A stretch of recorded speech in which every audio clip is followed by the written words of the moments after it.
Hola, Evan Montes de Call Throne. La Virgen María ha trascendido épocas, culturas y religiones y es inmensamente popular en todo el mundo. Esto debido a sus apariciones y las tradiciones que tenemos acerca de ella. Hay un problema con esto, y es que la Virgen María es completamente antibíblica en lo que ella dice, lo que hace y lo que representa. El video que van a ver es un análisis, es una investigación acerca de quién es ella en realidad y cuál es su verdadera agenda. Es un video que pretende desenmascararla, y sé que es un tema delicado porque sé que esta mujer es venerada, es considerada la madre de Dios y es muy sagrada para muchos. Y sé que muchos se van a ofender conmigo. No pretendo ofender a nadie, pero sí pretendo provocarlos para que investiguen acerca de si lo que digo es verdad o es mentira. Esto es importante porque hay dos posibles resultados en todo esto. O yo estoy ofendiendo a la mamá de Dios y me las veré con él, o ustedes están siendo engañados en gran manera, con algo que los puede destruir. Así que analicen esto con cabeza fría. Bienvenidos.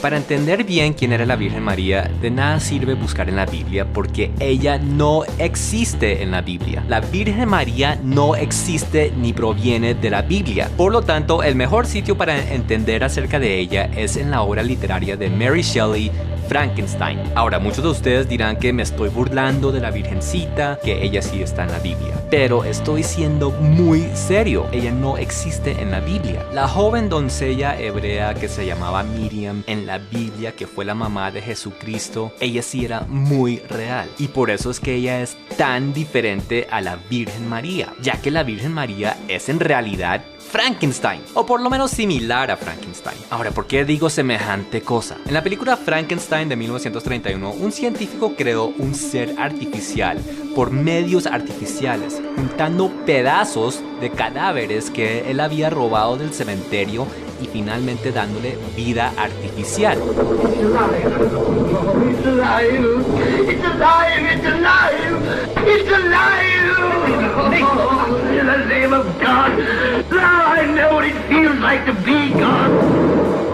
El científico estaba eufórico acerca de su creación, pensando que era una maravilla, pero en realidad él estaba completamente ciego a que había creado un monstruo. You have created a monster and it will destroy you. Patience, patience. I believe in this monster as you call it. And if you don't, well, you must leave me alone. Y por su ceguera, él continuó albergando este monstruo en su vida hasta que se volvió completamente evidente lo destructivo que era para él y para su vida.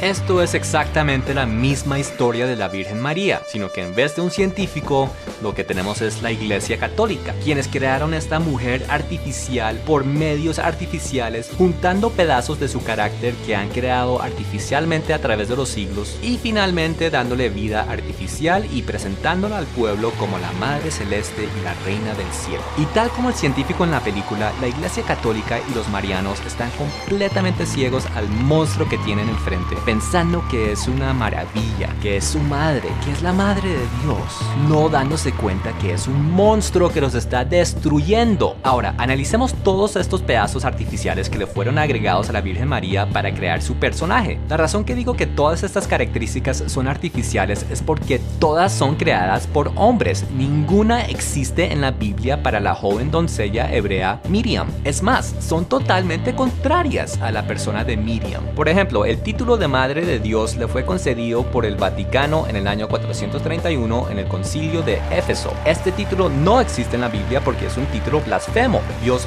no tiene madre, Dios es eterno. Jesús sí tuvo una madre por un corto periodo de tiempo, pero eso fue en su función humana y eso ya pasó. Dios es Padre, Hijo y Espíritu Santo eternos y la hebrea Miriam no tiene nada que ver ahí. Otro, su perpetua virginidad. Por tal razón es que se llama la Virgen María. Esta característica definitivamente no viene de la Biblia, ya que la Biblia dice que María tuvo sexo con José. Estamos hablando de una época sin televisión, sin internet, sin radio, sin cine. El entretenimiento número uno de las parejas era el sexo, y vemos que tuvieron mucho sexo José y María porque Jesús tuvo muchos hermanos y hermanas. La Biblia nos muestra que dos de sus hermanos se llamaban Jacobo y José, y que María era la mamá de estos dos, al igual que todos los demás. Entonces, ¿de dónde viene este concepto de perpetua virginidad? Pues la referencia más antigua que tenemos para esto está en un evangelio apócrifo que se llama el Protoevangelio de Santiago, cual todo el mundo reconoce y declara como un evangelio falso. Sin embargo, la Iglesia Católica usó este protoevangelio como una referencia para finalmente hacer de la perpetua virginidad dogma oficial del catolicismo en el año 451 en el Concilio de Calcedonia. Lo más chistoso es que ellos mismos reconocen y admiten que este protoevangelio de Santiago es falso. Otro, el dogma de la Inmaculada Concepción. Este dogma fue declarado oficial por el Papa Pío IX en 1854. La única razón que se hizo esto era porque el pueblo quería que su virgen fuera inmaculada. No había razón, ni fundamento, ni evidencia alguna para esto, ya que la Biblia dice todo lo opuesto, que todo el mundo heredó el pecado gracias a Adán. Así que si usted fue concebido con semilla de hombre, usted conlleva esa maldición, ya que la semilla del hombre tiene esa maldición. Por eso es que la hebrea Miriam tuvo esa maldición incluida en su concepción, y por eso es que tuvo pecado en su vida. Y finalmente, el dogma oficial de la Asunción, que no existe en ningún lado. Simplemente a un papa se le dio la gana declarar la Asunción como dogma oficial un día de noviembre en 1950, sin absolutamente nada de fundamento ni evidencia. Pero como los papas son considerados infalibles en cuanto a dogma, entonces esto queda como si Dios mismo lo hubiera revelado al mundo. Y así fue que la Iglesia Católica creó a la Virgen María. Pero si realmente queremos hacer la analogía entre Frankenstein y la Virgen María, tenemos que recordar que el doctor Frankenstein realmente no creó al monstruo, sino que lo ensambló de varios pedazos de cadáver. Y él usó un torso central. Él tenía un cuerpo principal de un cadáver al cual unió todos los pedazos. Asimismo, la Iglesia Católica ensambló a la Virgen María con pedazos que ellos crearon, pero que fueron unidos a un cuerpo central ya existente. Entonces, la pregunta es, ¿de quién era ese cuerpo? ¿Quién era ella? ¿De dónde vino?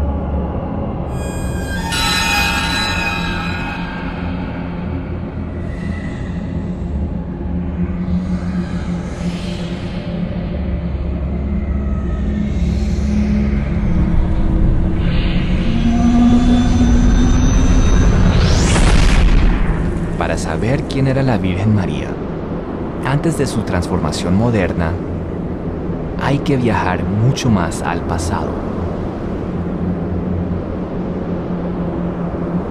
a la tierra de faraones, a Egipto antiguo.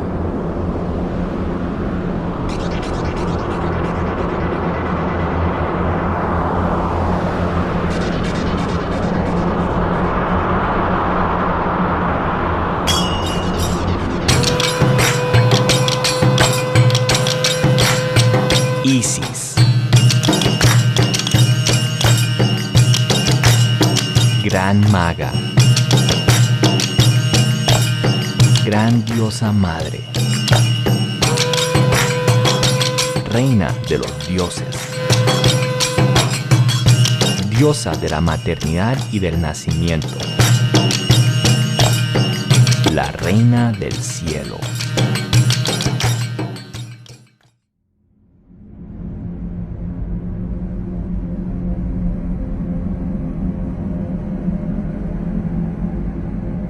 Isis era prácticamente la diosa más popular en todo Egipto, por no decir en todo el mundo de ese entonces, y posiblemente era la más poderosa de los dioses, ya que era poseedora de los secretos de la magia. Según cuenta la mitología egipcia, Isis reinaba sobre la tierra de Egipto con su hermano esposo Osiris, quien era el primer rey de Egipto, en una época cuando los dioses y los hombres caminaban juntos. Pero Osiris tenía un hermano Set, quien era muy celoso de él y quería matarlo para quedarse con el reino.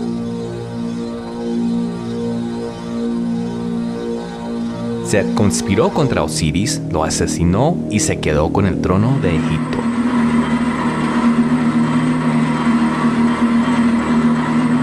Peor aún, Osiris no tenía heredero.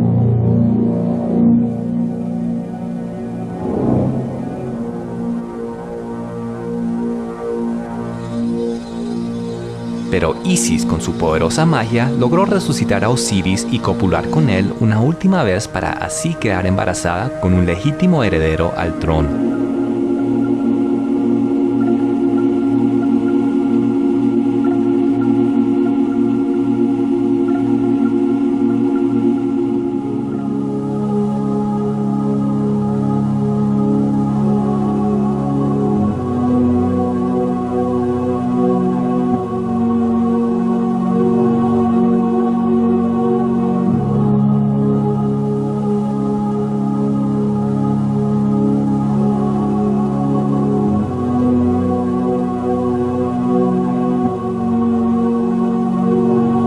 Luego de este acto, Osiris volvió a morir.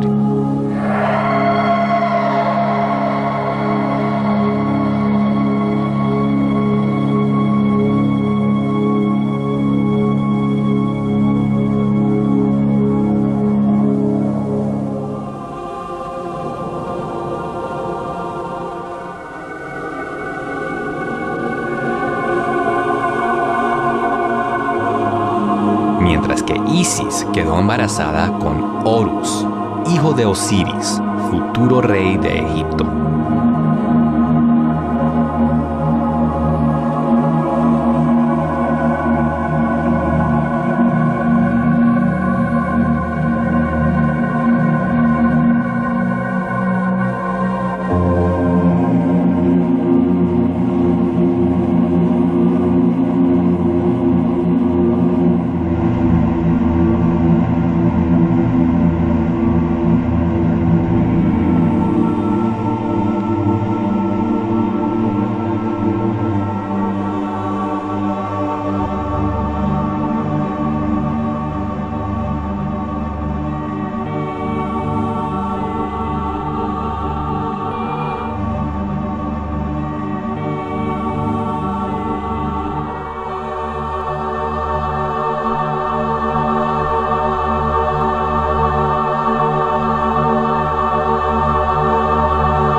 Horus, el hijo unigénito del amado Osiris, heredero legítimo al trono de Egipto.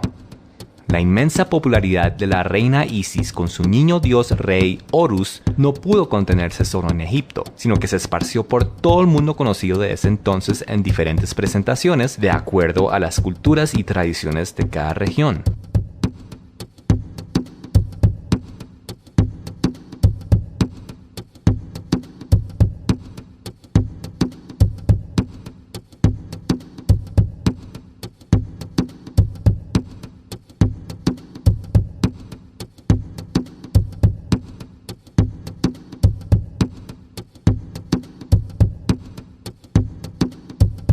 Pero ninguna adaptación de estos dos dioses fue más exitosa que en el cristianismo romano.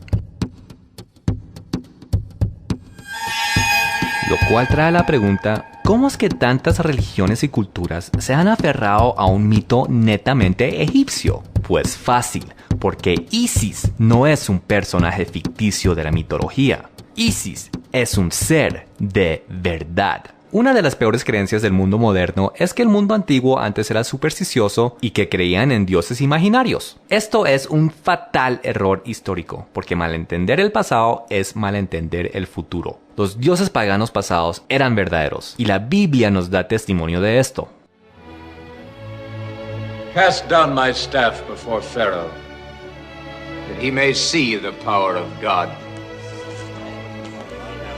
In this you shall know that the Lord is God. Cuando Moisés entró en presencia de Faraón por primera vez, él demostró el poder sobrenatural de Dios con su vara. Pero los egipcios, en vez de estar sorprendidos o intimidados, simplemente hicieron lo mismo que Moisés, tomando sus varas, convirtiéndolas en serpientes, porque ellos también tenían conocimiento y poder sobrenatural. Toda su cultura estaba basada en ello. Y ese no fue el único acto de Dios que pudieron imitar. Cuando Moisés convirtió el agua en sangre, los egipcios hicieron lo mismo. Cuando Moisés hizo salir muchas ranas del río, los hechiceros egipcios hicieron lo mismo. Y si la Biblia no es suficiente evidencia para el poder y conocimiento sobrenatural que tenían los egipcios, pues nomás miremos las pirámides de Egipto, que demuestran una tecnología, ingeniería, astronomía, geología, geometría y física imposibles para esa época. Incluso para esta época hay algunos aspectos tecnológicos de las pirámides que no podemos imitar. El mundo y la Biblia comprueban el conocimiento y el poder sobrenatural que tenían los egipcios, demostrando así que los dioses egipcios eran verdaderos. Es más, Dios mismo lo confirma. Ejecutaré mis juicios en todos los dioses de Egipto, yo Jehová. Algo que debemos entender de las 10 plagas de Egipto en el libro de Éxodo es que eran tanto una batalla terrenal entre Moisés y Faraón, pero al mismo tiempo era una batalla celestial de Dios contra los dioses de Egipto. Estas 10 plagas estaban diseñadas para atacar y presionar a Faraón en el dominio físico por medios físicos, pero al mismo tiempo estaban diseñados para atacar y vencer a los dioses egipcios en el dominio espiritual. Por ejemplo, los egipcios veneraban la diosa del cielo Nut, quien los protegía de las fuerzas del caos gracias al orden que ella le brindaba al cosmos. Su esposo era el dios de la tierra Geb, quien daba fertilidad a la tierra y vegetación para los egipcios. Y separándolos era el dios del aire Shu, quien era representado por la brisa y por la cual lo relacionaban con calma, refresco y relajación. Con las 10 plagas, el dios de Israel demostraba su superioridad a todos estos dioses egipcios. Nut era totalmente impotente al granizo y fuego que destruía a los egipcios desde el cielo. Geb estaba infestado de piojos y Shu tenía una plaga de moscas que atormentaba a los egipcios en los lugares donde él supuestamente brindaba calma. Los egipcios veían lo superior que era este dios de los hebreos por encima de todos los dioses de ellos. En conclusión, los dioses de Egipto eran verdaderos y ofrecían poderes, conocimientos y avances sobrenaturales a los egipcios.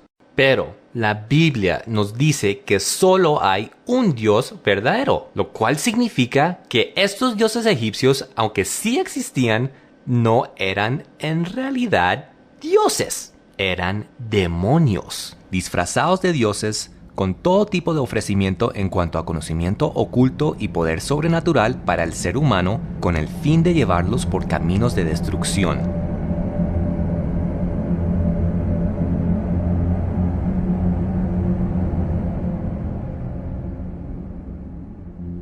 Lo que Satanás hizo en Egipto a gran escala fue exactamente lo mismo que hizo en pequeña escala en el huerto de Edén, cual era ofrecerle al ser humano conocimiento por medios sobrenaturales con el fin de alejarlo de Dios y hacerlo rebelde contra él. Satanás repite esta misma oferta al ser humano en todas las épocas y en todas las culturas, solo que cambia la presentación. En el huerto fue usado una fruta prohibida, y en los otros casos, pues cualquier anzuelo con la cual caería el hombre. Ahora, para entender a Satanás, lo que hizo en el huerto de Edén, lo que hizo en Egipto y lo que ha hecho en todas las edades, en todas las culturas, hay que entender cómo es que él engaña y opera. El objetivo de Satanás sí es el engaño, la destrucción y la muerte, pero el método para llegar a ese objetivo muchas veces incluye verdades. En el principio, Dios creó 2 dimensiones, el espiritual y el físico. Y luego Dios creó al hombre con 2 ingredientes muy simbólicos, uno siendo el polvo de la tierra y el otro siendo el aliento de Dios, lo cual significa que el hombre es un ser compuesto tanto de lo terrenal como de lo espiritual.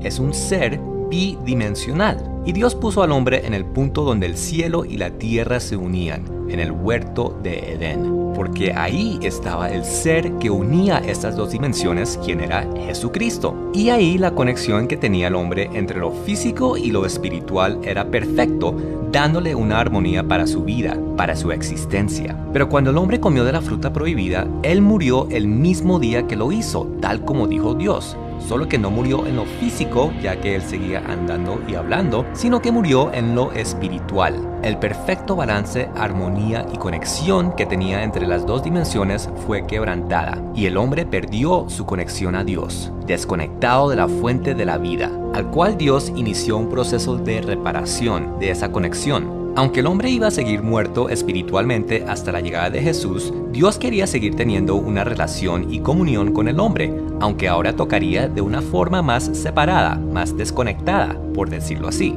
Dios empezó a enseñarle al hombre a sincronizar su vida terrenal con el reino celestial divino, pues si bien estaba desconectado y separado del reino, por lo menos podía vivir paralelo a este y así disfrutar de cierto restablecimiento en su relación con Dios. El hombre podía sincronizar con Dios y así volver a caminar con Él, tal como lo hizo Enoc, tal como lo hizo Noé. Pues de eso trata caminar con alguien, estar sincronizado con el paso de esa persona y así poder estar juntos. Cuando Dios adopta a Israel para ser su pueblo, la idea era que esa nación iba a servir como modelo del reino celestial en la tierra, y así todas las demás naciones podrían ver que este era el mejor de todos los reinos del mundo y con el mejor de todos los dioses del mundo. Todas las naciones también iban a querer convertirse a ese modelo tan maravilloso. Así que Dios empezó a equipar a Israel con las herramientas necesarias para llevar a cabo esta sincronización, y una de estas más importantes era el tabernáculo. Dios le mostró a Moisés el templo que había en el cielo y lo mandó a construir una réplica en la tierra para así crear una sincronización de la presencia de Dios en el cielo con la tierra y así establecer la forma en que el hombre iba a interactuar con esa presencia. La tribu de Leví fue apartada para ser los sacerdotes y ministros de este templo terrestre. ¿Por qué? Porque el nombre Leví significa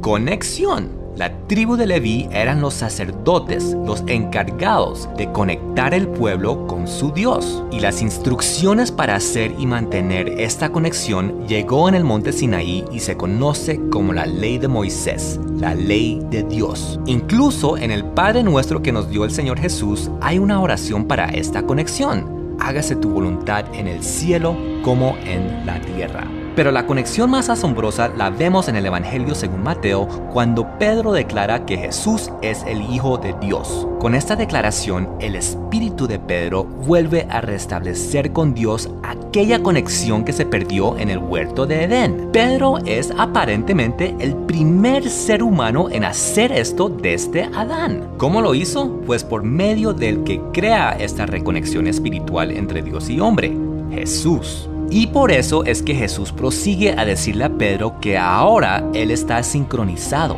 y lo que haga en la tierra se hará en el cielo y lo que deshaga en la tierra se deshará en el cielo. Su vida terrenal quedó enlazada directamente con el dominio espiritual. Bueno, ¿y de qué trata toda esta enseñanza? Pues trata acerca de aprender quién es el diablo, de cómo opera, engaña y destruye al hombre. Y la forma más exitosa que Satanás hace estas cosas es haciendo paralelos a lo que Dios hace. Así como Dios busca a que el hombre conecte con él, lo espiritual con lo físico, lo celestial con lo terrenal, el diablo hace lo mismo. El diablo le ofrece al hombre que se conecte con lo espiritual, pero por medios propios, sin necesidad de Dios. Esto fue lo que sucedió en el huerto de Edén. Satanás le ofreció a la humanidad conocimiento para llegar a ser su propio Dios y tener dominio en ambas dimensiones él solo. Tal vez el segundo instante donde vemos esto es con la Torre de Babel, donde al parecer el hombre está tratando de llegar a lugares celestes por medios propios, construyendo una torre alta para así conectar cielo y tierra por medios propios. Y así en prácticamente todas las religiones que niegan a Jesús como Señor y Salvador,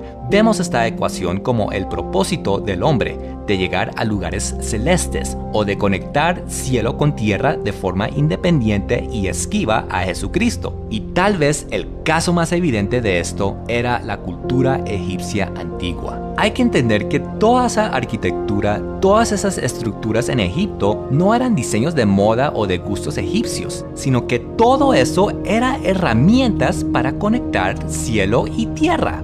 Hay algo que entender de Egipto del Antiguo Testamento, y es que fuera de su rol histórico, también cumple un rol simbólico que a la vez lleva a una revelación profética. En el libro del Éxodo, Israel está simbolizando el reino de Dios y Egipto el reino mundano. De igual forma, Moisés simbolizaba a Jesús mientras que Faraón simbolizaba a Satanás. Moisés rescatando a los hebreos de la esclavitud de Egipto era una sombra profética de Jesús rescatando a la humanidad de la esclavitud del pecado. Así que Egipto en el Éxodo está cargado de simbolismos proféticos. Si investigamos la sociedad egipcia de esos tiempos, es posible que encontremos referencias proféticas acerca de la sociedad mundana de estos tiempos, de cosas que van a pasar, cómo van a pasar y por qué. Después de todo, la misma Biblia dice que todo se repite, que no hay nada nuevo bajo el sol.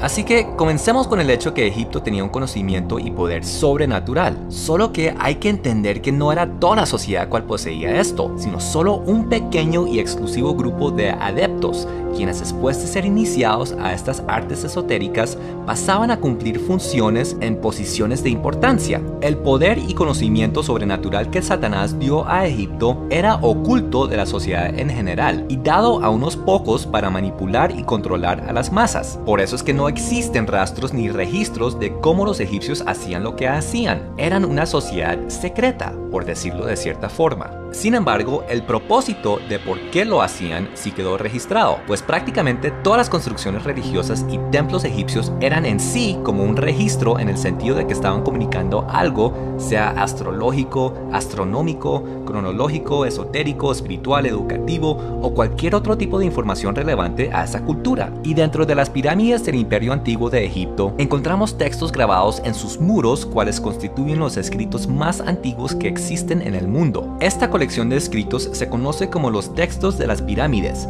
y nos dan entendimiento acerca de las creencias y prácticas de los antiguos egipcios, incluyendo la función de uno de los más importantes, por no decir los más reveladores, templos egipcios, el templo del Fénix. En este templo había una piedra negra llamada la piedra Ben-Ben, donde llegaba el ave fénix para marcar el inicio de una nueva era. Los egipcios creían en tiempo cíclico o repetitivo, en cual el sol pasaba por 12 espacios zodiacales, cada una representando una era humana que duraba 2160 años. La culminación de cada era se daba con destrucción y desastre, y de ahí iniciaba la siguiente era, cual traía un nuevo despertar, con paz y armonía para toda la humanidad, un renacimiento global. Y este ave fénix era representativo de estos ciclos de destrucción y renacer, ya que él mismo se consumía en llamas al culminar su vida, solo para renacer de sus propias cenizas. Por tal, la piedra Ben-Ben era una reliquia muy importante y sagrada para que el ave fénix pudiera llegar y dar aviso a la humanidad de estos grandes cambios por suceder.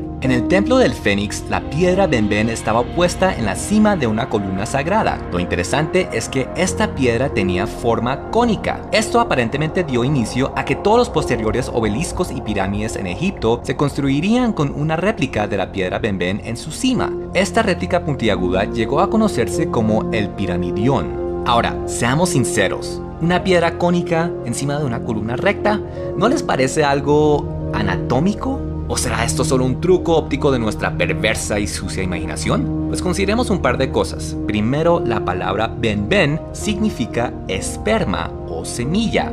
Segundo, creo que vale la pena analizar el mito egipcio de la creación. En el principio solo había un mar de caos llamado Nun. De esto salió una serpiente que tomó forma de un dios, quien sería el principio de toda la creación. Este dios creador se llamaba Atum-Ra. Él estaba solo y quería tener hijos que lo acompañasen, pero como no había nadie con quien procrear, le tocó tomar asuntos en sus propias manos, o mano, si me hago entender. Atum-Ra prosiguió a autoestimularse y de su eyaculación salieron 2 hijos, y de ellos un panteón sucesivo de dioses. Y esta es la historia de creación de los antiguos egipcios. Todo se lo deben a una enorme erección cósmica. Pero los egipcios no ignoraban el otro componente que hizo posible la creación, la mano de Atum-Ra, cual llegó a ser considerado como su aspecto femenino por la función que cumplió en todo este proceso. Y con el tiempo esta mano llegó a tener nombre e identidad propia. Saosis, abuela, entre comillas, de todos los dioses. Así que no es de extrañarse que este fetiche de la creación sería venerado en toda la cultura egipcia y presente por toda su sociedad. Pero como ya vimos, los egipcios creían en épocas cíclicas, así que la creación no era algo del pasado, sino algo repetitivo. Estos obeliscos y pirámides con sus cúspides de piedra semen o piedra benben posiblemente servían como un instrumento para proclamar la venida de un mejor ciclo para la humanidad. ¿Y cuál sería esta mejor era que tanto estaban pregonando? Aquí hay que volver al tema de cómo Satanás imita a Dios y hace paralelos a su verdad. ¿Por qué lo hace? ¿Por qué imitar a alguien a quien odia? Irónicamente, lo más efectivo para Satanás y su objetivo es de parecerse a Dios en lo más posible. Me explico. Si yo les digo que en esta foto María es la mujer de piel blanca, cabello rubio y chaqueta verde, ustedes muy fácilmente pueden identificarla, ¿cierto? Pero si en esta foto yo les digo que María es la joven sonriente de ojos verdes, cabello rubio y collar plateado, identificarla sería muy difícil, porque entre más parecido exista entre dos personas, más difícil es distinguirlas. Pero si yo le pregunto al esposo de María cuál es ella, ciertamente él la podrá identificar sin ningún problema, ya que él la conoce íntimamente, porque entre más relación tengas con una persona, más fácil es identificarla. Por eso Satanás imita tanto a Dios y hace paralelos a todo lo que él hace, porque entre más lo asemeja, más difícil es para la gente identificarlo como el diablo. Y Satanás es experto en la humanidad. Él sabe que nosotros preferimos las emociones a las verdades, porque la verdad ofende, mientras que las emociones deleitan. Y esto es la receta perfecta para engañar a las masas. Por lo tanto, Satanás se disfraza como ángel de luz y utiliza verdades para poco a poco llevar a la mentira, de forma tan sutil que no se nota la mentira. Consecuentemente, la gente cree que están siguiendo a Dios cuando en realidad están siendo engañados por el diablo. Pero para los que tienen una relación íntima con Dios, estos sí logran identificar las obras del diablo, por más sutiles y camufladas que sean. Así nosotros los creyentes, quienes estudiamos la Biblia y prestamos atención al Espíritu Santo, logramos ver los paralelos que hizo el diablo entre la Biblia y la religión egipcia. Tal como la Biblia mostró un mar de caos del cual Dios empezó a crear orden, igual el mito egipcio de la creación. Tal como la Biblia dice que la historia es repetitiva, igual creían los egipcios en épocas cíclicas. Tal como dice la Biblia que la era del hombre va a terminar con caos y destrucción, igual creían los egipcios. Y tal como dice la Biblia que llegará un redentor que nos salvará al final de todo, igual creían los egipcios. Nosotros sabemos que Jesús es el Redentor, quien vendrá después de una gran tribulación mundial a traer paz. Pero ¿quién es el Redentor paralelo que los egipcios estaban esperando? Pues curiosamente, la respuesta a esta pregunta tal vez la podemos encontrar en una época y cultura muchísimo más familiar para nosotros que el desaparecido Egipto antiguo, en el moderno país hermano de Estados Unidos de América.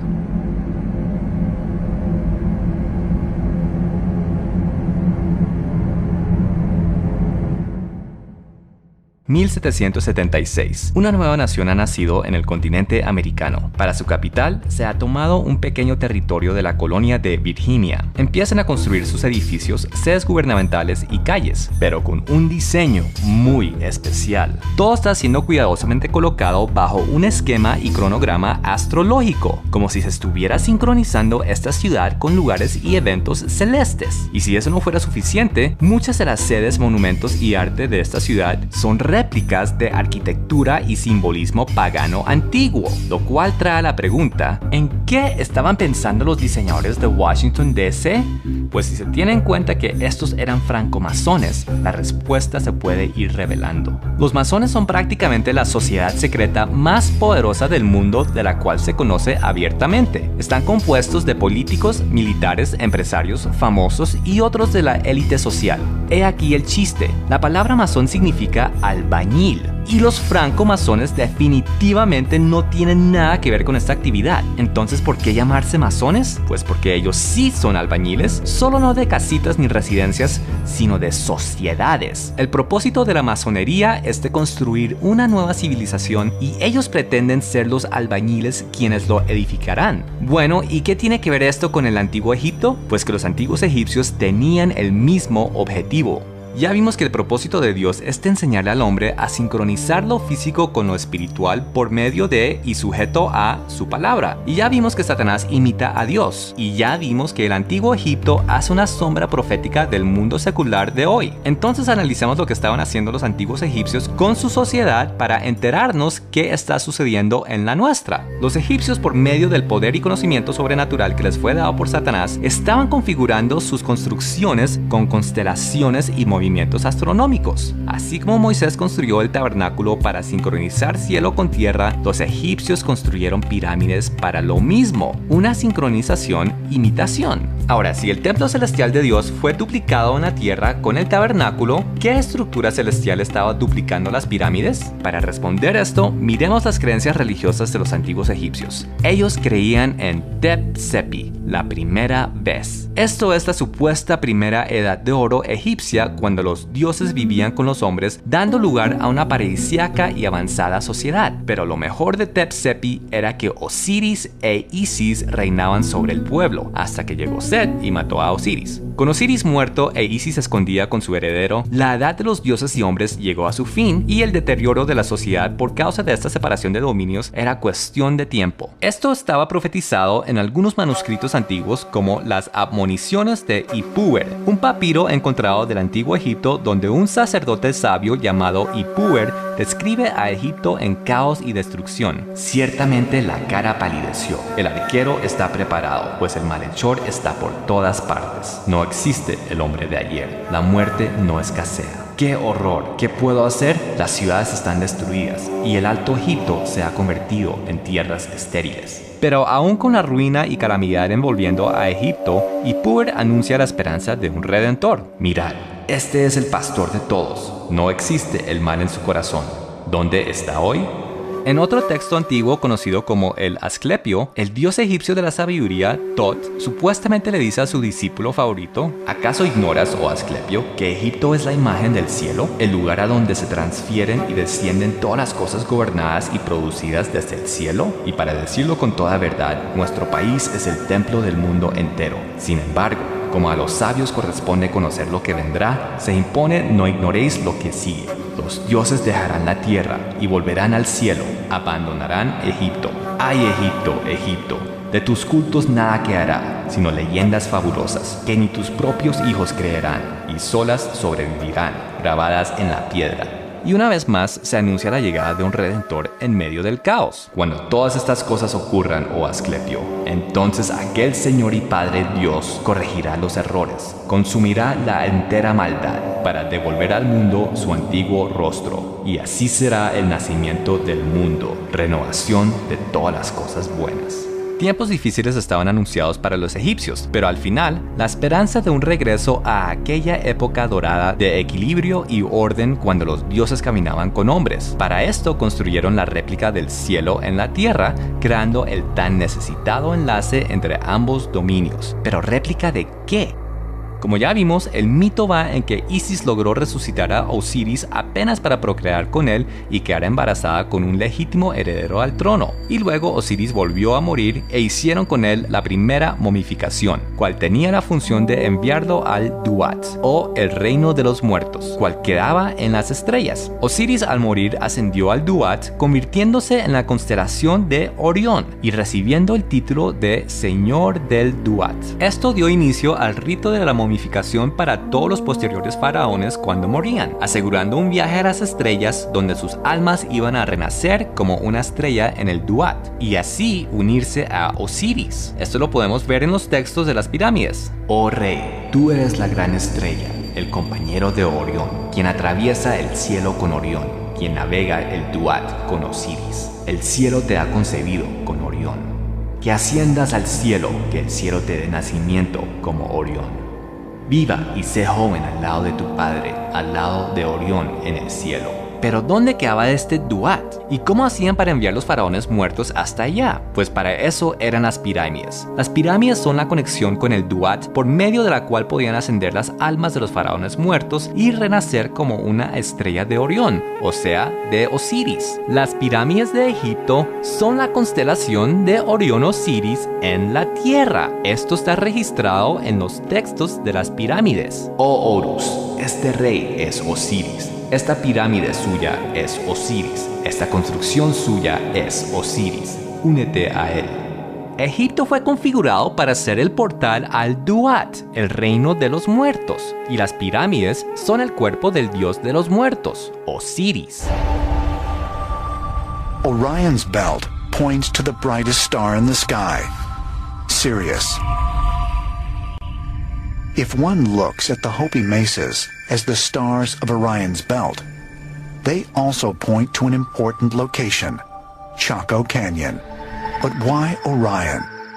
And could it be merely a coincidence that this constellation pattern has been found at other important sites around the world, and always with the belt pointing toward a place of significance?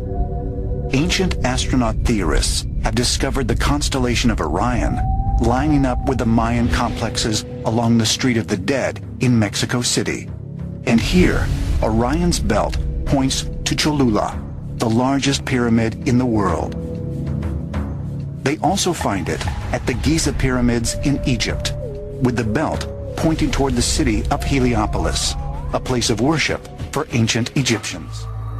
Ahora, un portal funciona en doble sentido, lo cual quiere decir que así como los faraones muertos podían ascender, lo que está arriba también puede descender. Estamos hablando de una especie de puerta por la cual el reino de los muertos, el Duat, tiene acceso al mundo natural. ¿Será esto a lo que se refería Jesús cuando dijo que las puertas del Hades no prevalecerán contra la iglesia? En otras palabras, que las pirámides y todo lo que van a traer desde el Duat a la tierra, por más increíble y poderosa que parezca, no ganará contra Dios y sus santos. De ser así, ¿qué es esto tan increíble y poderoso que podemos esperar que llegue por este portal interdimensional de Egipto? Pues recordemos las profecías de El Asclepio y las admoniciones de Ipuwer, de que Egipto regresaría a su primer estado, a una edad de oro de dioses y hombres. Las pirámides y obeliscos son el anuncio y la confirmación de la pronta llegada de esta nueva era y del regreso de los dioses de antigüedad. Por eso es que vemos obeliscos ubicados en las ciudades alrededor de todo el mundo, y como siempre, el público en general no tiene ni idea de qué son. Ya vimos que el obelisco y un círculo representan el acto de Atum-Ra masturbándose, y vemos este simbolismo por todo el mundo una y otra vez.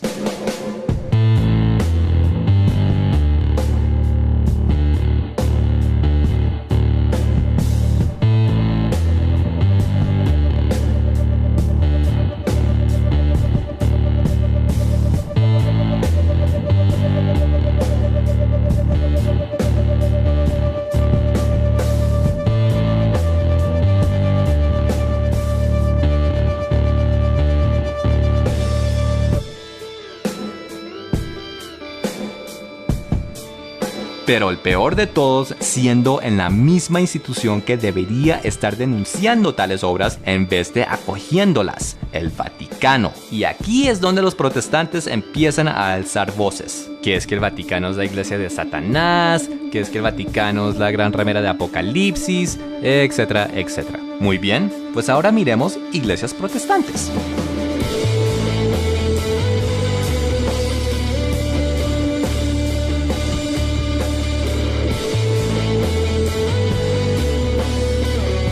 Verán, mis hermanos, es que esto no es problema del catolicismo. Esto es problema de todos.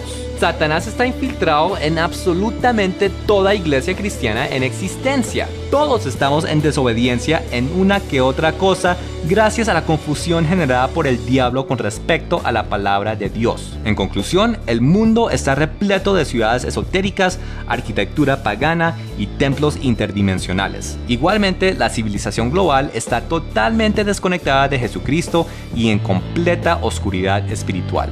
todo está listo para la llegada del nuevo orden de las edades, cual los antiguos anhelaban más que nada. Y esto gracias a los masones. Hemos llegado hasta este punto ya que los masones básicamente son la continuación secreta del sacerdocio egipcio antiguo y han seguido su agenda de moldear la sociedad para el retorno de los dioses, solo que lo han hecho con una faceta muchísimo más occidental. Y aún con todo esto, falta algo. Faltan los catalizadores de nuevas eras, la piedra Ben-Ben y el ave fénix. Pues si miramos la pirámide de Keops, falta su piedra Ben-Ben. Es como si los antiguos nos estaban diciendo que este portal se activará cuando llegue su Ben-Ben. Entonces, ¿dónde está? Pues los masones llevan décadas mostrándonos. En el dólar está la piedra Ben-Ben faltante y el ave fénix. Está bien, es un águila, pero seguramente es el ave fénix encubierto. Por ahora enfoquémonos en la piedra Ben-Ben. Claramente vemos que está en el cielo y que aún no ha aterrizado a la pirámide, así que la señal que debemos estar esperando es una señal celestial. Pero, ¿qué tal si la piedra Ben-Ben ya llegó? ¿Y qué tal si llegó y quedó registrado en video? ¿Qué tal si lo vemos en este instante?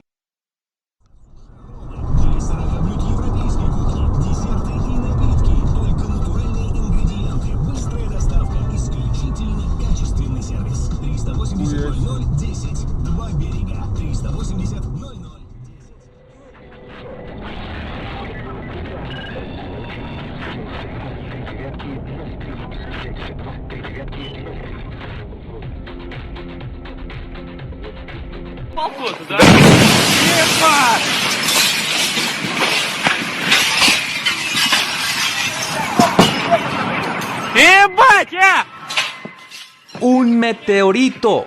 Es la piedra Ben-Ben. Esto es lo que vieron los antiguos y llamaron la semilla de los dioses. Ahora, un poco de astronomía. Resulta que existen meteoritos de hierro y estos son de color negro. Y a veces cuando ingresan a la atmósfera, su trayectoria es orientada, o sea que caen en un solo sentido sin estar girando desenfrenadamente. Cuando esto sucede, el frente del meteorito se va quemando y achicando, creando una figura bastante reconocida en todo esto.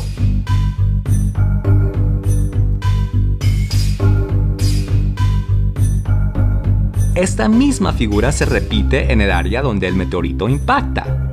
Tanto el meteorito como su área de impacto quedan con forma de cono apuntando hacia abajo, ya que vienen del cielo a la tierra. Entonces, si se pretende ir de la tierra al cielo, pues lo más lógico es de apuntar el cono hacia arriba. Y con eso se establece el portal cielo-tierra-cielo.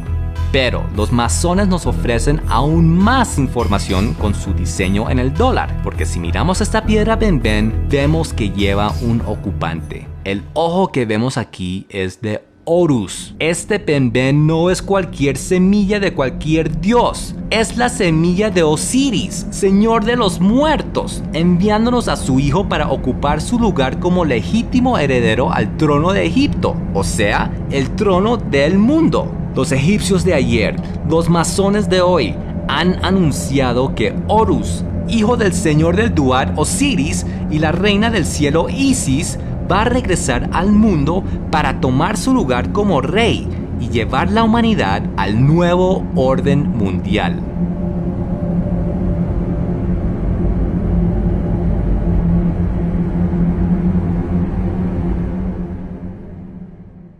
Desde tiempos antiguos se ha estado anunciando la llegada de una nueva era con el regreso de seres celestiales, así que ¿podemos realmente esperar a que un dios con cabeza de halcón aparezca de repente en el cielo? Pues no, porque en realidad no existe un dios Horus, ni Isis, ni Osiris. Estos simplemente eran demonios tomando ciertos aspectos y personificaciones de acuerdo a la cultura y época en la cual estaban operando, y al convencer las sociedades que ellos eran dioses, proseguían a inundarlos con mentiras mentiras acerca de cómo fue la creación, qué existe en el dominio espiritual, qué pasa después de la muerte, etc., para así manipularlos y mantenerlos alejados de la verdad del Dios de Israel. Ahora, en el pasado tales representaciones y fábulas funcionaban muy bien para un mundo pagano y supersticioso, pero hoy en día no funcionaría por dos elementos predominantes en la sociedad moderna. Por el lado espiritual está la fe abrahámica, cual eliminó el panteísmo, y por el lado físico está la ciencia, que ha dado lugar a teorías aceptadas como el Big Bang y la evolución. Pero nada de esto es problema para Satanás, porque él es experto en el engaño y manipulación. Simplemente reúne a sus demonios para una sesión de cambio de imagen y los vuelve a soltar a la sociedad con las mismas mentiras más adaptadas a tiempos modernos, pero sin desviarse del cronograma de eventos original. Así que para los demonios quienes actuaban en los papeles estelares de Isis y Horus, les dio una imagen más acomodada a la actualidad.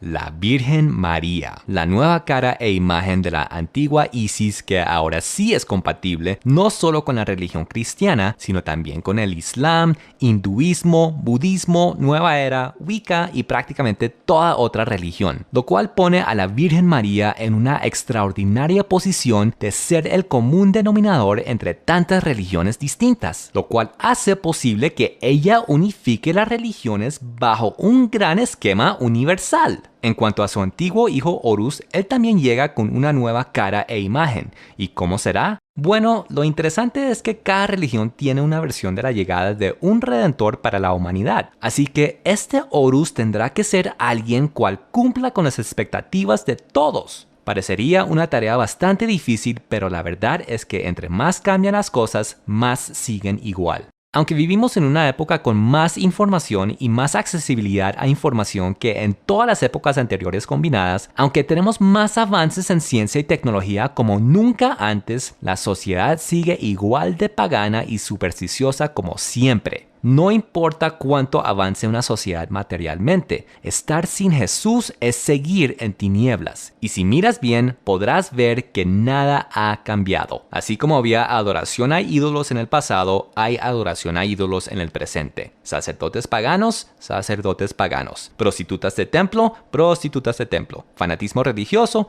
fanatismo religioso. Y así hay una versión moderna para prácticamente todo lo del pasado, porque tinieblas es tinieblas sea cual sea el siglo. Pero quisiera analizar a un profeta, entre comillas, de este paganismo moderno, al director de Hollywood Stanley Kubrick, porque creo que él nos revela algo importante con una de sus películas. 2001. Una odisea del espacio. Una película que marcó un hito por su estilo visual, revolucionarios efectos especiales y sus proyecciones vanguardistas. Pero sobre todo, una película que nadie entendió. En su propia premiere, más de 200 personas se salieron de la función, incluyendo el célebre actor Rock Hudson, quien al salir dijo: ¿alguien me puede decir de qué diablos trata esto? Al parecer, esa fue la intención de sus creadores, como si solo los que tuvieran ojos para ver y oídos para oír podrían entender esta película y su mensaje, ya que estaba comunicando una nueva era para la humanidad.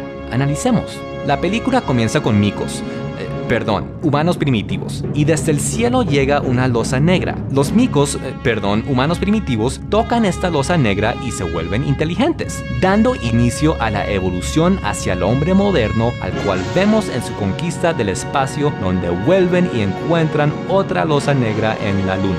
Luego de lidiar con un computador demente, el último sobreviviente de la tripulación de Discovery realiza un viaje fantástico a una casa espacial, lo cual lo envejece prematuramente y donde vuelve a aparecer la losa para transformarlo en bebé.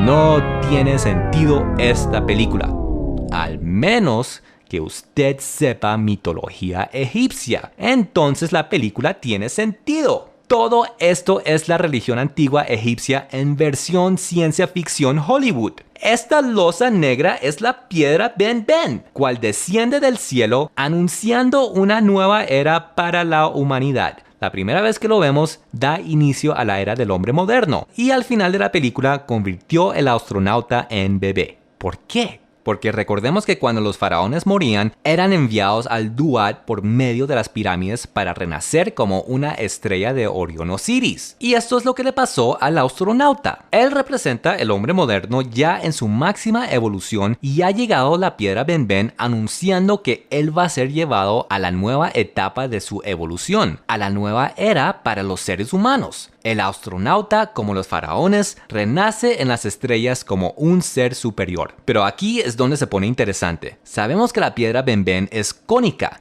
Incluso en el libro original El Centinela, cual inspiró la película 2001, el Benben era un piramidión. Pero para la película, Kubrick lo hizo rectangular. ¿Por qué? Bueno, porque Kubrick nos estaba mostrando su concepto moderno de cuál sería aquel elemento catalizador que llevaría la humanidad a una nueva era. ¿Y qué creen? Miren bien esta piedra Benben. ¿A qué les parece? Les doy una pista. Hoy lo vemos por todas partes. Si todavía no logran verlo, es porque está algo torcido.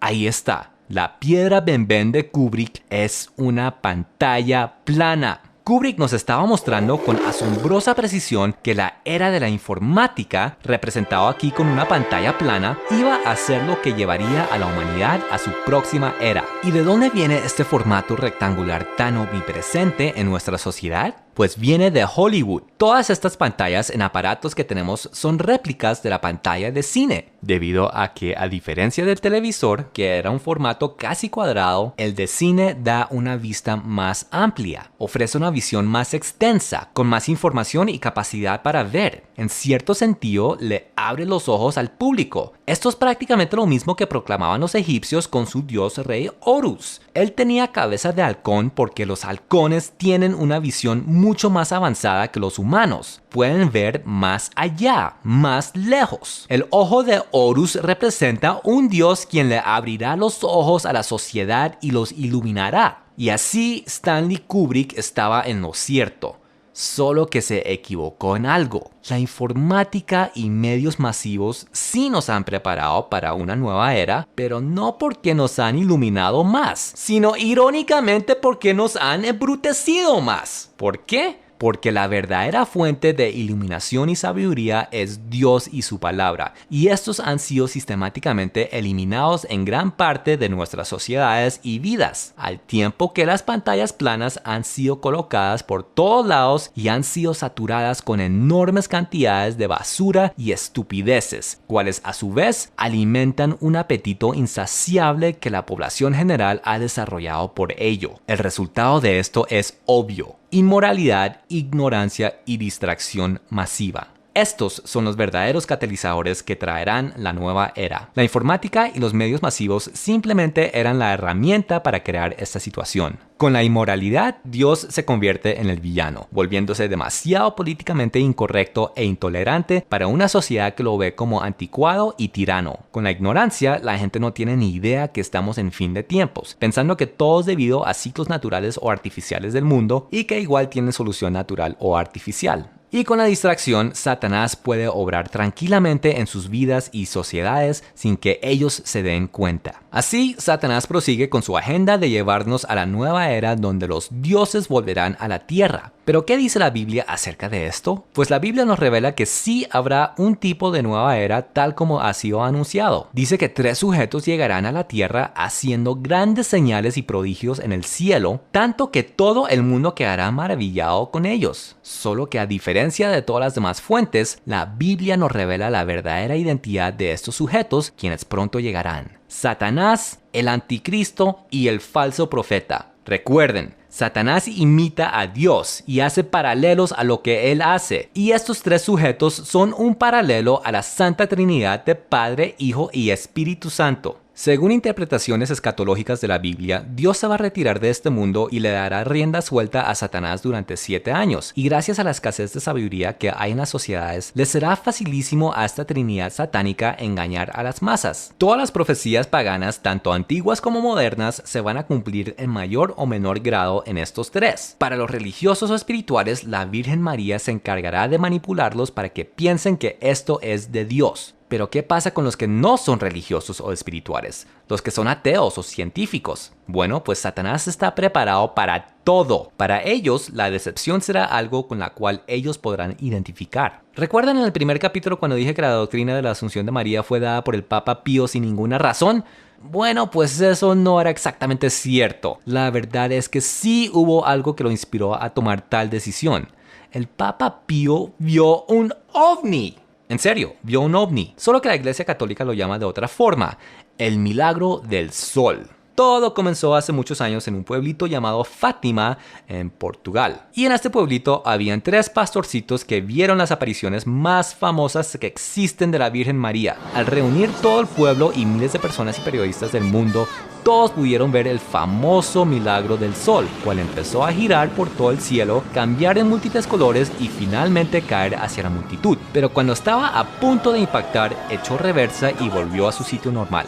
Hay un problemita con este suceso, y es que el sol es masivo. Si se pusiera a bailar por el cielo, todo el mundo lo vería, no solo unas cuantas personas. Peor aún, si cayera hacia la tierra, nadie estaría vivo para contarlo.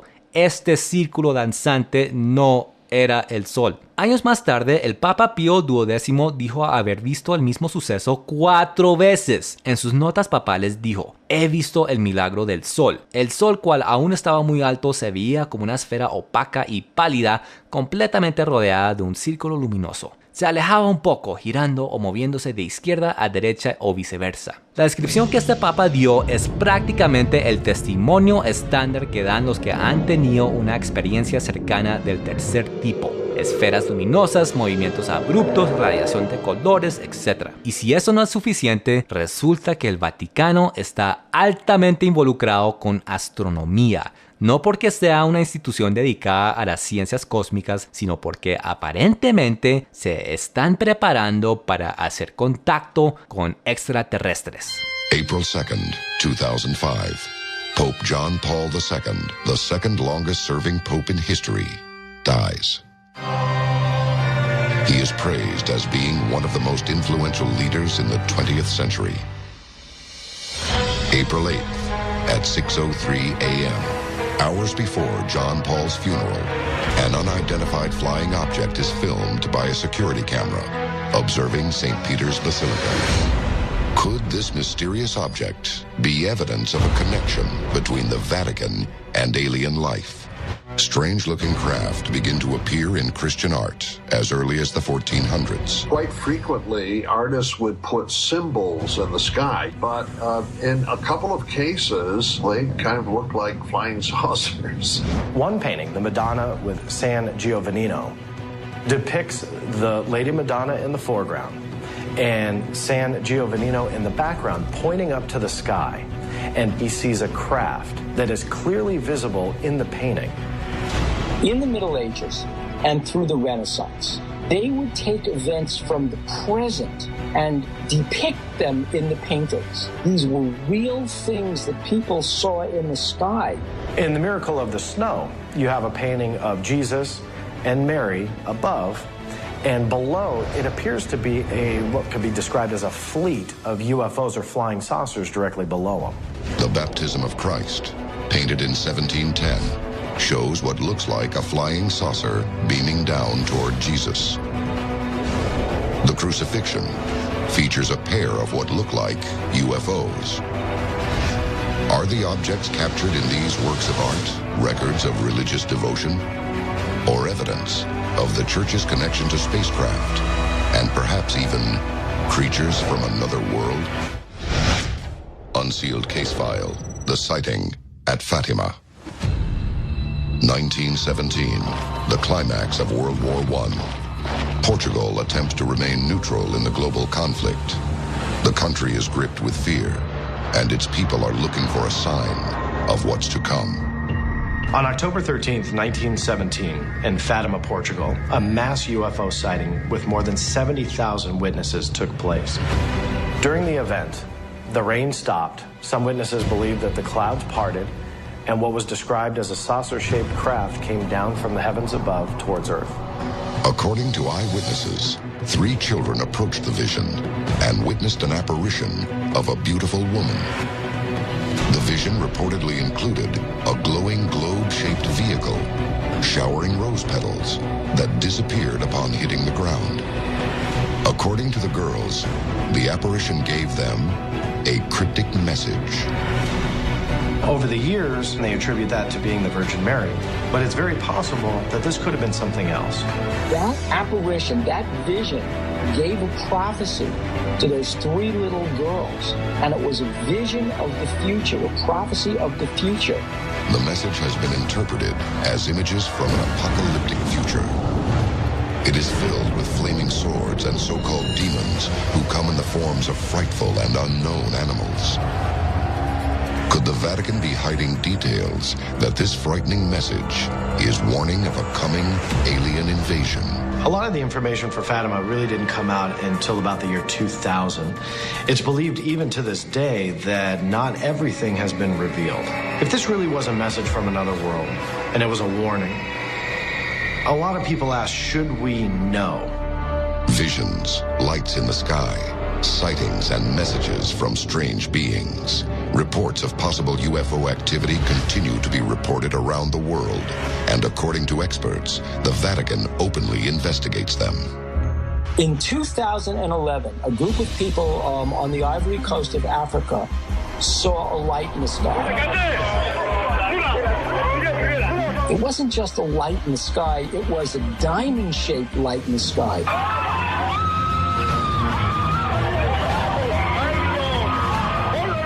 And it was so vivid, so compelling, that for that moment, that group was transfixed by the light. And it changed their lives. Recently, such unidentified sightings have increased around the world. Peru, Brazil, Russia, and China, all UFO hotspots, report mass sightings that seem to come as visions. Just outside Rome stands Castel Gandolfo, a satellite Vatican estate that serves as the summer residence of the Pope and headquarters for Vatican astronomers. Two large domes on the roof each house massive telescopes used to study the heavens since the 1930s. The astrophysicists at Vatican Observatory have been interested in the question of extraterrestrial life for quite a while. Dr. Funes, the Vatican Observatory director, affirmed the possibility of the existence of extraterrestrial intelligences. In a universe so big, probably with many of these stars having planets, it could be possible that life could evolve the way we know on Earth. Here's a strange story. In 1998, there were excavations being done under the Vatican Library. And one of the workers on the excavation team found some strange skulls. They were elongated, extended skulls. They looked like what you would think a gray alien skull would look like. The oversized, slanted eye sockets, the relatively small nose and mouth, the dome-like cranium. The similarities between its structure and the heads of the gray alien, the ET life form most commonly described by witnesses, are obvious. But why are skulls allegedly under the Vatican? The Vatican is built on the ruins of ancient Rome. And underneath the Vatican is what's known as a necropolis. A necropolis is a vast burial ground. So there could be skulls dating back not just 2,000 years from the birth of Christ, but all the way dating back to the beginning of Rome. Perhaps the conclusion was best put by a nun who stated, "Whatever those remains represent, there's a reason why the good fathers buried them there to be forgotten."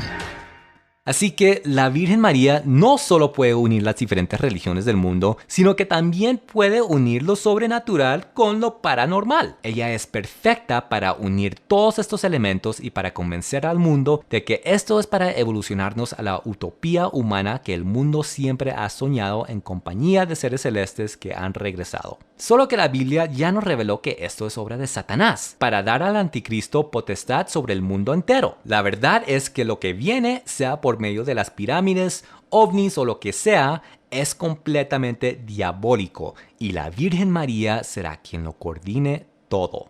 Obviamente, estas declaraciones son inmensamente ofensivas para muchos. ¿Cómo es posible que yo diga semejantes cosas acerca de la Virgen si lo que ella hace y dice son para llevarnos a Dios? ¿Cuánta gente no se ha convertido gracias a ella? ¿No será más bien que yo soy el que estoy equivocado? Bueno, pues analicemos. Primero miremos en la Biblia quiénes eran los más religiosos, los que más proclamaban el nombre de Jesús en los evangelios. No eran los apóstoles, ya que su fe les fallaba muchas veces. No eran los fariseos, porque ellos estaban divididos acerca de Jesús. No eran los sacerdotes, porque ellos querían matarlo. Los más religiosos en la Biblia eran los demonios. Mientras que todos los demás dudaban o no entendían quién era Jesús, los endemoniados corrían a él proclamándolo en voz alta, tanto que Jesús tenía que callarlos, como visto en Marcos 1:34, o como en el caso de la joven poseída en Hechos 16, cuando vio a Pablo y compañía, también empezó a proclamar a Dios durante muchos días. Así que la Virgencita proclama a Dios. Los demonios en la Biblia también lo hacían. No es gran cosa. Incluso hoy día lo hacen. Miremos un caso.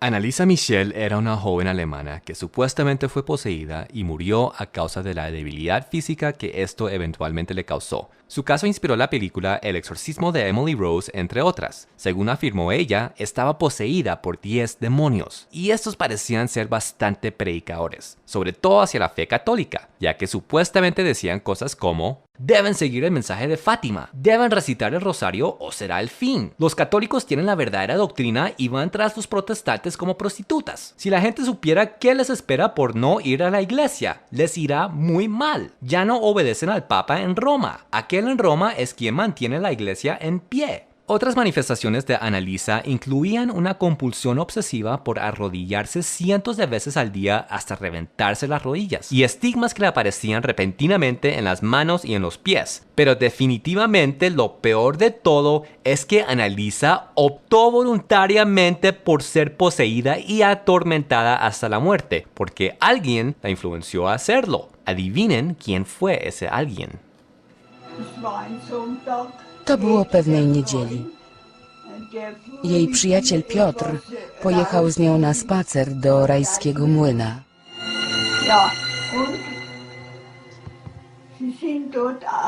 Na polnej drodze wysiedli z samochodu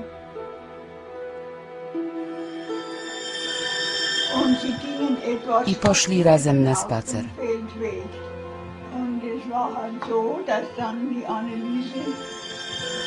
Anneliese bardzo źle się czuła. Prawie nie mogła mówić. Wtedy ukazała się jej Matka Boża. Przeszły tak kawałek drogi. Może dziwić, że Matka Boża z kimś spaceruje, bo to trochę jak z powieści.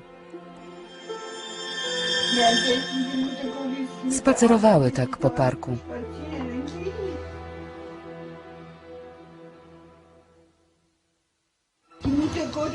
Szły jedna koło drugiej.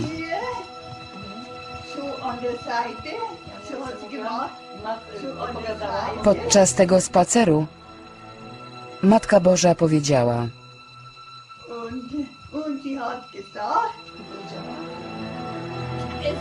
jest wielkim cierpieniem mojego serca, że w tym czasie bardzo wiele dusz trafia do piekła.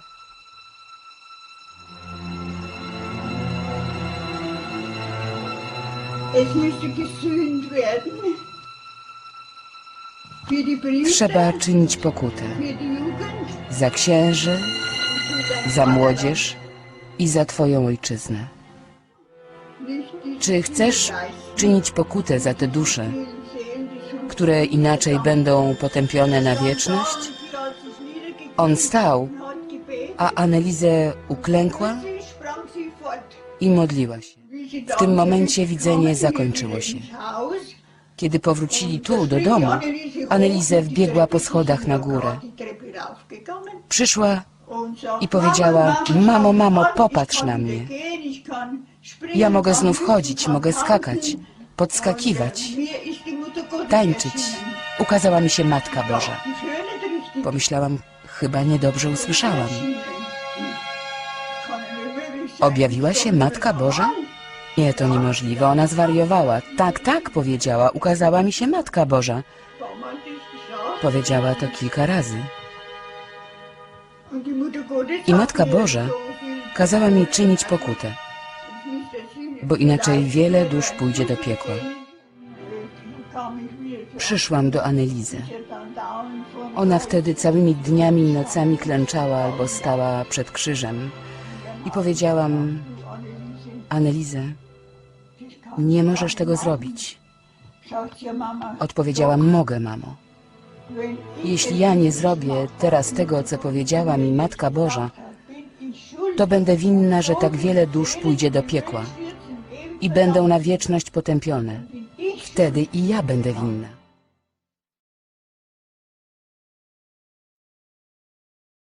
Uno de los actos más viles, profanos, inmorales y malvados que pueden existir es el de posesión demoníaca. Y esto es lo que la Virgencita quería para Annalisa, chantajeándola con la supuesta condenación de miles de personas si ella no lo hacía. Pero Annalisa Michel no fue la única víctima de la Reina del Cielo, porque esta combinación de posesión, chantaje y tortura también es evidente en casos más famosos de apariciones marianas. Tomemos el caso más famoso de todos: Fátima. En 1917 la Virgen María se les apareció a 3 pastorcitos portugueses llamados Lucía, Jacinto y Francisco, y entre muchas otras cosas les dijo: ¿quieren ofrecerse a Dios y aceptar todos los sufrimientos que Él desea enviarles? Tendrán que sufrir mucho. Estos eran niños de 7 a 10 añitos. Obviamente ellos querían complacer a la Virgen, por la cual dijeron que sí. Sobre todo que la Virgen les dijo que si no lo hacían, miles de personas irían al infierno.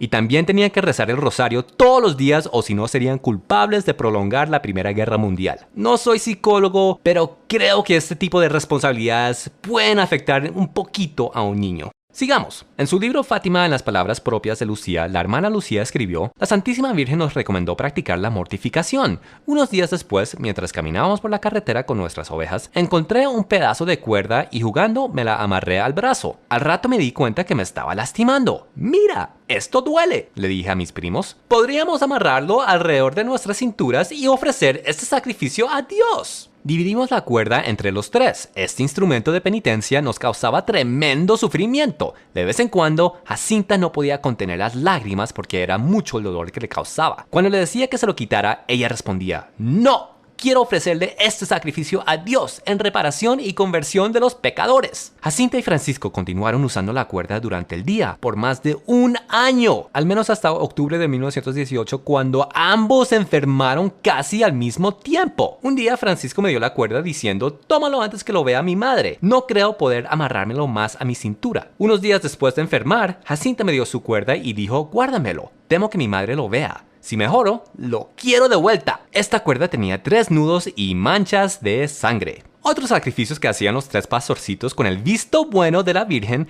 era frotarse el cuerpo con ortigas, una planta que produce irritación en la piel con picor intenso, no comer, no beber agua en días calurosos de verano, entre otras cosas. Cuando Jacinta y Francisco enfermaron, vieron esto como el mejor de los sufrimientos que podían padecer para Dios, por lo cual no deseaban mejorar y siguieron afligiendo sus cuerpos debilitados con sacrificios adicionales. Simplemente se resignaron a morir, lo cual finalmente sucedió para ambos a las tiernas edades de 9 y 10 años. En 1961 la Virgen se le apareció a 4 jovencitas colegialas en Garabandal, España, y estas empezaron a manifestar comportamientos muy raros, como visto aquí, donde muestran una compulsión obsesiva de besar un ídolo negro y hacer que los de alrededor también lo besaren.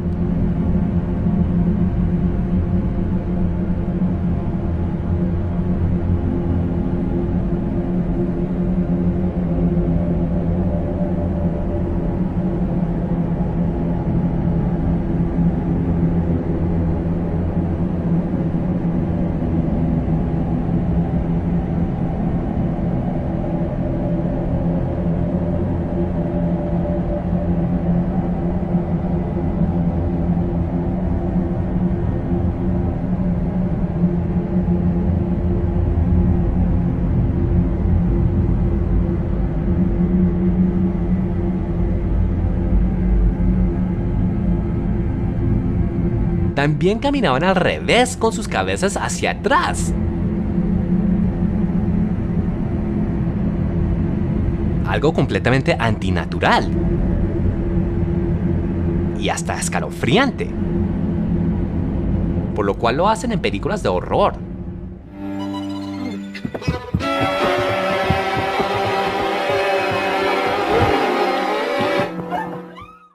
Entraban en toda clase de éxtasis y trances cuales podían durar horas, y sus cuerpos se contorsionaban y entiesaban. Exactamente lo mismo que le pasaba a Annalisa Michel. Emily? Hey. Es simplemente increíble que con semejantes comportamientos nadie se diera cuenta de lo que realmente les estaba sucediendo. Quiero que piensen por un solo instante si estos fueran sus hijos. Piensen en todo lo que ustedes hacen por proteger a sus hijos de los peligros del mundo. Piense en lo sagrado que son las vidas de ellos y la integridad de sus cuerpitos y de sus mentes. Piense en cómo se sentirían ustedes si descubrieran que alguien ha estado hablando con ellos a sus espaldas para convencerlos que se dejaran violar, que se dejaran enfermar, que aceptaran ser torturados o que se automutilaran. Y que si no lo hacían o se dejaran hacerlo, miles de personas irían al infierno por toda la eternidad y entristecerían mucho a Dios. Piensen en cómo se sentirían si sus hijos conocieran a un sujeto así de psicópata. Porque gústeles o no, oféndanse o no, esto es lo que hace la Virgen María. No lo digo yo, lo dicen sus propias víctimas en sus propios testimonios y biografías. Hay muchos más sucesos de este tipo en otras apariciones, pero lo que definitivamente dejan claro que la Virgen María es un demonio son las declaraciones que ella hace cuando se manifiesta. Son declaraciones absolutamente blasfemas y antibíblicas. Miremos y comparemos solo algunas con la Biblia. Todas las siguientes declaraciones tienen aprobación oficial de la Iglesia Católica. Ella dice ser salvadora. Solo yo puedo salvarlos de las calamidades por venir. Los que confían en mí serán salvos. Comparemos esto con la Biblia. Jesús, en ningún otro hay salvación, porque no hay otro nombre bajo el cielo en que podamos ser salvos.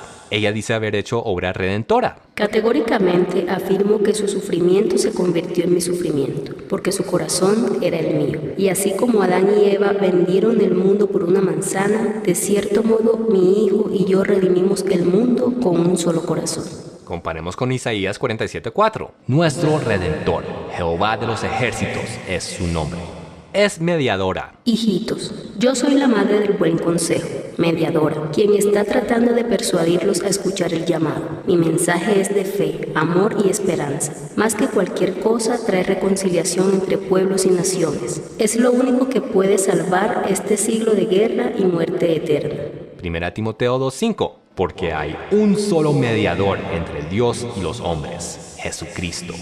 Intercesora. Con mi hijo yo he intervenido tantas veces para apaciguar la ira del Padre. Yo he prevenido calamidades por medio de haber ofrecido los sufrimientos de mi hijo en la cruz. Romanos 8:34. Cristo, el que también intercede por nosotros, sin pecado. En el final, mi corazón inmaculado triunfará. Romanos 3. Todos pecaron y están destituidos de la gloria de Dios. Y así hay docenas de declaraciones blasfemas de la Virgen María, cuales directamente contradicen docenas y docenas de afirmaciones e instrucciones en la Biblia. Y no solo son sus declaraciones, sino también sus peticiones, ya que ella está obsesionada con que la gente le rece el rosario fanáticamente, le hagan altares idólatras para honrarla en todos los sitios de sus apariciones y que practiquen sacrificios, entre comillas, para salvar almas. ¿Y qué dice la Biblia acerca de esto? Orando no uséis vanas repeticiones. Yo Jehová, este es mi nombre, a otro no daré mi gloria, ni mi alabanza a esculturas. Cristo, habiendo ofrecido una vez para siempre un solo sacrificio por los pecados, se ha sentado a la diestra de Dios. Narcisista, psicópata, sadomasoquista, blasfema, idólatra, envanecida, pagana. Toda la evidencia de que este ser es un demonio está dada. ¿Cómo es posible que el mundo crea que esta es madre de Dios y reina del cielo? ¿Cómo es posible que se arrodillen ante esto y le hagan rezos? Pues porque así de astuto es Satanás. Él es el príncipe de este mundo y por lo tal nos ha saturado con inmoralidad, ignorancia y distracción. La gente no sabe lo que dice la Biblia y si lo saben, no lo aceptan porque no va conforme a sus sentimientos. Ellos lo que quieren es placer, no verdad. Y la Virgen María ofrece muchísimo placer emocional, mientras que la Biblia hay que estudiarla, leerla, obedecerla. ¿Cuán aburrido es la Biblia comparado a la Virgencita? Y eso sin mencionar los milagros, como todas esas estatuas que lloran y sangran y parpadean. La Biblia prohíbe rotundamente el uso de imágenes. Dios odia, detesta estas imágenes. No saben ni entienden, porque cerrados están sus ojos para no ver y su corazón para no entender. No tiene sentido ni entendimiento para decir, me postraré delante de un tronco de árbol. ¿No es pura mentira lo que tengo en mi mano derecha? No tienen conocimiento aquellos que erigen el madero de su ídolo y los que ruegan a un Dios que nos salva. ¿A quién me asemejáis o me igualáis o me comparáis para que seamos semejantes? Alquilan un platero para hacer un Dios de ello, se postran y adoran, se lo echan sobre los hombros, lo llevan y lo colocan en su lugar. Allí se está, no se mueve de su sitio, le gritan y tampoco responde, ni libra de la tribulación. Acordaos de esto y tened vergüenza, volved en vosotros, prevaricadores, porque yo soy Dios y no hay otro Dios y nada hay semejante a mí. Las costumbres de los pueblos son vanidad, porque el leño de bosque cortaron, obra de manos de artífice, con buril, con plata y oro lo adornan, con clavos y martillo lo afirman para que no se mueva. Derechos están como palmera, y no hablan, son llevados porque no pueden andar. Enseñanza de vanidades es el leño. Todo hombre se embrutece, y le falta ciencia, se avergüenza de su ídolo todo fundidor, porque mentirosa es su obra de fundición, y no hay espíritu en ella. Vanidad son, obra vana, al tiempo de su castigo perecerán. Pero a la gente no les importa, ignoran por completo la Biblia y deciden por ellos mismos qué es o no es Dios. Exactamente lo mismo que hicieron los hebreos en el desierto del Sinaí. No hay nada nuevo bajo el sol. Así que llora su ídolo de María, brota aceite, pica el ojo. Pues oh sorpresa, también lo podían hacer los ídolos de Egipto. No es gran cosa. Estas manifestaciones son simplemente otra evidencia más de la conexión mariana al paganismo egipcio. En un fragmento de losa grabada conocida como la Piedra de Palermo, que data de la quinta dinastía del Egipto antiguo, vemos el famoso ritual de la apertura de la boca con la cual infundaban animación a estatuas para que pudieran ver, escuchar y hablar. Ahora, se podría descartar esto como fábulas supersticiosas, pero recuerden que la Biblia nos informa que ellos, los antiguos egipcios, tenían la capacidad de convertir varas en serpientes, o sea, de un objeto no animado a algo animado. Igualmente, en la Biblia vemos que este tipo de magia va a regresar, ya que en Apocalipsis 13:15 nos muestra una futura estatua en el templo de Jerusalén que hablará y dará órdenes. Así que estas cosas son muy reales y muy demoníacas, y sin embargo ahí tienen a la gente adorándolo. Vuelvo y repito que entre más cambian las cosas, más siguen igual. Incluso la veneración a la piedra Benben continúa hoy. No más hay que mirar al lugar santísimo de la segunda religión más grande del mundo, el Islam. Cada año miles de musulmanes viajan a Meca, en Arabia Saudita, para ir al Kaaba o el Cubo, donde hay una piedra negra en un círculo bastante anatómico. Y los musulmanes meten sus cabezas en este círculo bastante anatómico para besar esta piedra negra, cual se dice ser fragmentos de meteorito. Pero en mi propia ciudad de Bogotá, Colombia, se puede observar veneración Benben todos los domingos en el cerro de Monserrate. Resulta que allá queda una basílica con una imagen de la Virgen Morena, lo cual trae a la pregunta, ¿por qué esta Virgen es negra si la Virgen María étnicamente no es negra? Pues porque esta es una piedra Benben. Resulta que en épocas paganas no solo los egipcios le construían templos y monumentos a los meteoritos, sino prácticamente todas las culturas lo hacían. Habían muchos templos paganos que veneraban meteoritos, tantos que posiblemente vemos uno en la misma Biblia. En Hechos 19:35 se declara que había un objeto que cayó del cielo y puesto en un templo fue venerado como Diana, diosa de los efesios. Es probable que este era un meteorito y fue hecho en imagen de la diosa. La Virgen Morena de Monserrate no es más que una continuación de esta tradición de piedras negras veneradas como diosas. En su mano derecha sostiene una bola, algo que no tiene sentido en el cristianismo, pero en el paganismo Benben, esta bola es donde el ave fénix guardaba las cenizas de su padre muerto mezcladas con mirra para llevarlas a enterrar en Heliópolis. Todo parte del proceso de iniciar la nueva era. Las pruebas absolutas de que todo esto es paganismo y satánico está dada. El que tenga oídos para oír, que oiga.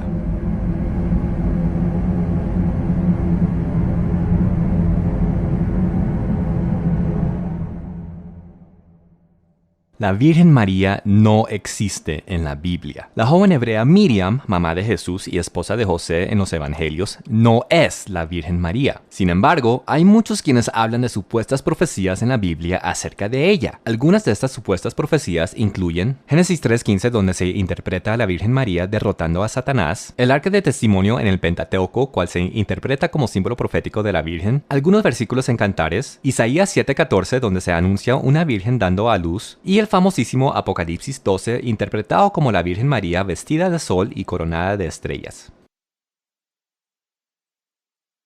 En la Biblia hay mujeres y hay mujeres figurativas, y muchas veces cuando la Biblia habla de naciones, pueblos o ciudades en un sentido figurativo, usa la imagen de una mujer. Por ejemplo, Isaías 47 habla de Babilonia como una mujer altiva pero humillada. Ezequiel 16 habla de Jerusalén como una joven miserable rescatada por Dios. Ezequiel 16:46 habla de Samaria y Sodoma como hermanas. En ese mismo sentido, Génesis 3:15 está hablando de una mujer figurativa, no literal, ya que esta mujer posee semilla, lo cual es biológicamente imposible para las mujeres. Y esta mujer figurativa y el diablo serán enemigos, ya que la semilla de ella lo derrotará. Obviamente esta semilla se refiere a Jesús. Por lo tanto, esta mujer es indiscutiblemente la nación de Israel. La historia secular da testimonio de esto, ya que Satanás ha tratado de destruir a los judíos, su gran enemigo desde siempre, porque la reunificación de ellos significa el pronto regreso de Jesús. El arca del testimonio ha sido interpretado como la Virgen María, ya que dentro de este arca están los 10 mandamientos, o sea, la palabra de Dios. Y esto supuestamente simboliza a Jesús en el vientre de María. Es una bonita interpretación, pero es netamente emocional. La verdad es que la Biblia ofrece una muy larga y detallada descripción del templo donde se guardaba el arca, con la cual se puede concluir que este templo está diseñado con un esquema representativo del cuerpo humano. Igualmente, el Nuevo Testamento dice que nuestros cuerpos son el templo de Dios, y así, los elementos del santuario habla de nuestros cuerpos. ¿Y qué representan? Primero tomemos el altar de bronce, donde se mataban animales. Pero hay que entender que este altar era prácticamente una parrilla donde se preparaban asados, ya que casi todo lo que se quemaba ahí se comía. Todo el concepto de este altar era de preparar comida y comer ante Dios, ya que comer con alguien representa comunión. Esto lo podemos ver en Malaquías 1, donde Dios mismo dice que este altar es como su comedor. Así, el altar del templo puede representar la boca humana. El candelabro proporcionaba luz dentro del lugar santo y esta luz es símbolo de la palabra de Dios, porque el mandamiento es lámpara y la Torá es luz. Así el candelabro puede representar un ojo, ya que Dios nos manda a estar enfocados en sus mandamientos e instrucciones. La lámpara del cuerpo es el ojo, así que si tu ojo es bueno, todo tu cuerpo estará lleno de luz. Al otro lado están los panes de proposición. Sabemos que el pan es símbolo de Jesús y que Jesús es la palabra de Dios o el Torá hecho carne, del cual la palabra nos dice: guarda mis mandamientos y vivirás, y mi Torá como las pupilas de tus ojos. Una vez más, esto puede representar tener los ojos puestos en Jesús y enfocados en su palabra, cual es nuestro alimento espiritual. El altar de incienso ofrece olor fragante a Dios, cual puede simbolizar la vida que nos ha dado Jesús. Así, esto puede representar la nariz. Y arriba de todo esto queda la mente, representado con el arca del pacto y los mandamientos. ¿Qué quiere decir esto? Pues que Dios quiere que tengamos sus mandamientos siempre en nuestra mente. Cuídate de no olvidarte de Jehová tu Dios, para cumplir sus mandamientos, sus decretos y sus estatutos. De día y de noche meditarás en la ley, para que guardes y hagas conforme a todo lo que en él está escrito. Acordaos de la ley, en tus mandamientos meditaré, no me he olvidado de tu ley. Oh, cuánto amo yo tu ley, todo el día es ella mi meditación. Tus testimonios son mi meditación. Hay muchísimos más detalles y niveles de interpretación acerca de todos los elementos del templo y del templo mismo. Todo apunta a anatomía humana con simbolismo espiritual. Nada apunta a una virgen embarazada. El libro de Cantares tiene como protagonista una mujer tsunamita quien una vez más es la nación de Israel en sentido figurativo. Esta mujer anda con actitud de ramera ya que se entrega a un rey mundano quien le da muchas riquezas materiales, pero a la vez está enamorada de un pastor humilde quien representa a Jesús. Básicamente es un poema acerca de Dios tratando de reconquistar su pueblo Israel quien lo traiciona y rechaza continuamente. Colocar a María de cualquier forma en este relato es crear un romance incestuoso entre madre e hijo. Para conocer más acerca de la correcta interpretación del libro Cantar de Cantares, descargue mi e-libro gratis Revelación de las Bodas del Cordero, donde hay un capítulo dedicado a esto mismo. Isaías 7:14 parecería ser una profecía definitiva acerca de la Virgen María hasta que se lee este versículo en el idioma hebreo original, cual usa la palabra alma, que quiere decir doncella. He aquí la doncella concebirá y dará a luz un hijo, y llamará su nombre Emanuel. Así tenemos el doble problema que alma no necesariamente traduce virgen, y Emanuel jamás fue el nombre de Jesús. Más bien fue un niño que nació en época de Isaías de una mujer joven. Razón por la cual en el judaísmo no se espera que el Mesías nazca de una virgen. Isaías 7:14 solo llegó a ser revelado oficialmente como una profecía mesiánica en el Nuevo Testamento. Probablemente no lo era antes de eso. Y finalmente, Apocalipsis 12, cual vemos la descripción visual más famosa de la Virgen, una mujer vestida de sol con corona de estrellas y parada en la luna, simbolismo cual se usa para decorar miles y miles de ídolos e imágenes marianas en una de las peores malinterpretaciones dada a este capítulo. La Biblia de nuevo se refiere a la nación de Israel con esta mujer figurativa de Apocalipsis 12, no a la Virgen. Solo se requiere de un muy pequeñito estudio escatológico y un deseo para saber la verdad para entender esto. Miremos. La mujer de Apocalipsis 12 está directa e implícitamente enlazada con el sueño de José en Génesis 37, en cual él ve el sol, la luna y 11 estrellas haciéndole reverencia. Al contar este sueño a su familia, ellos correctamente entendieron que estos elementos los representaba a ellos. El sol su papá, la luna su mamá y las 11 estrellas sus 11 hermanos. Ahora, lo interesante de la familia de José es que ellos son la nación de Israel a pequeña escala. A Jacob, su padre, Dios le cambió el nombre a Israel, y cada hermano fue el patriarca de lo que llegaría a ser las 12 tribus de Israel. Así, la mujer de Apocalipsis 12 es la misma de Génesis 3:15 y su vestimenta cósmica claramente la identifica como Israel gracias al sueño de José y confirmado por Isaías 66. Muchos dirán que yo no respeto las creencias de los demás, que no respeto las demás religiones, pero como ya vieron en este video, esto no trata de creencias, esto trata de engaños, mentiras, manipulaciones, cosas que el diablo utiliza para llevarnos por caminos de destrucción. Entonces, como dije antes, pongan esto a prueba. No dejen que sus emociones juzguen por ustedes. Yo sé que están ofendidos conmigo, sé que me quieren insultar, pero eso no cambia nada. La verdad es la verdad, y si lo que yo dije es verdad, entonces ustedes tienen que tomar una decisión. Pónganme a prueba, pongan este video y su contenido a prueba, pero júzguenlo según verdad, no según sus emociones. La Biblia dice que en el fin de los tiempos, Satanás va a hacer grandes señales en el cielo y va a engañar a muchísima gente. Y la Virgen María encaja perfectamente con esto, con este plan. Entonces, juzguen esto, pero con cuidado, con verdad, con un deseo de saber las cosas que están sucediendo y que van a pasar, pero según verdad, no según sus emociones, no según las cosas que les han enseñado toda la vida o lo que siempre han visto. Simplemente investiguen y pídanle a Dios que les revele. Muchas gracias por ver. Dios los bendiga.